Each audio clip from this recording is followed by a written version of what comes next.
couple of questions. I'll start with Syria.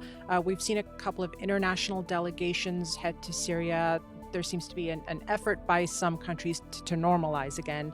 Where is this administration on lifting the bounty on al-Julani and also, heading on the path to delist HTS?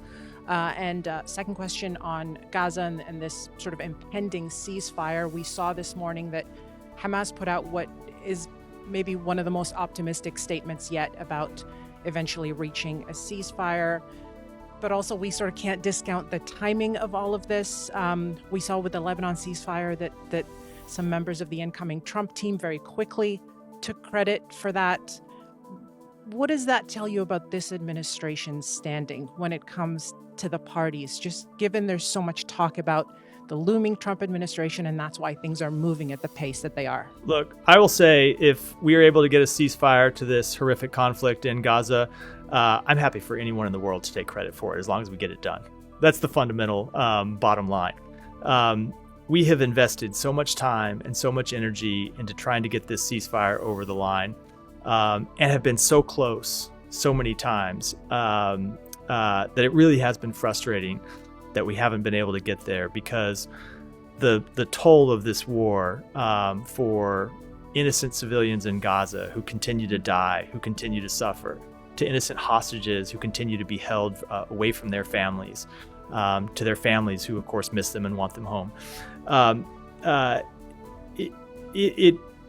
We believe that we are at the point where we ought to be able to get to an agreement. The differences between the two parties really has been narrowed such that all remaining differences we believe ought to be bridgeable, things that we ought to be able to bridge. That said, we have been here before and have not seen the parties come to an agreement.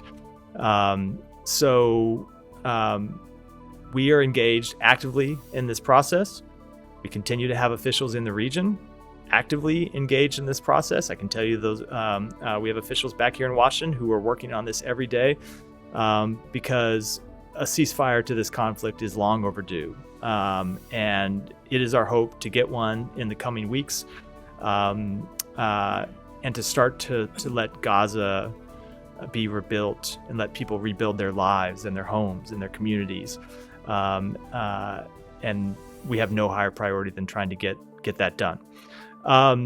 When it comes to Syria, so I don't have any announcements to make today about the when we might change our sanctions posture, when we might change the rewards for justice reward that we have put in place.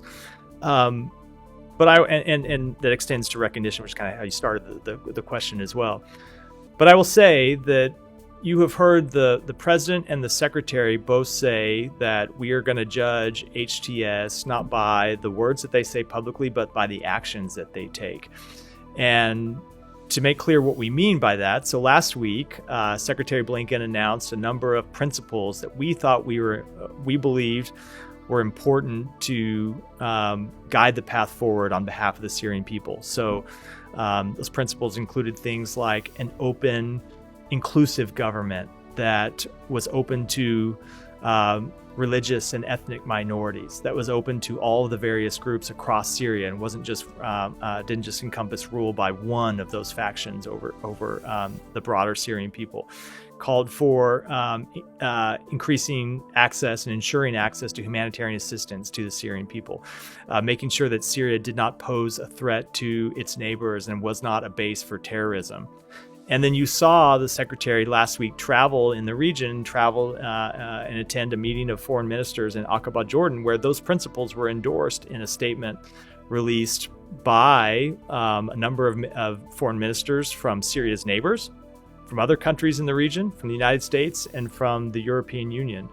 And we believe before we make any changes in our policy, and we have a number of tools at our disposal, not just the listing of HTS as a terrorist organization, not just the bounty on Julani, but also sanctions that we have imposed on the Syrian regime and other sanctions that we have imposed. Before we look at changing any of those, we want to see actions by the interim authorities in Damascus that are consistent with those principles and make clear that they are going to govern in a way that is responsive to the needs of all of Syrian society and all of the Syrian people. And we're going to be watching that very closely, not just watching, but we're going to be engaged in that process very closely. We have already had initial engagements with HTS to make clear how we see this moving forward and what we see as the appropriate steps for them to take.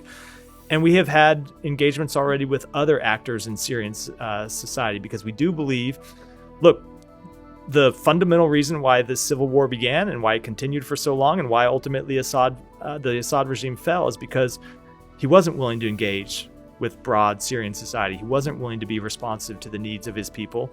And we think it's important that mistake not be repeated.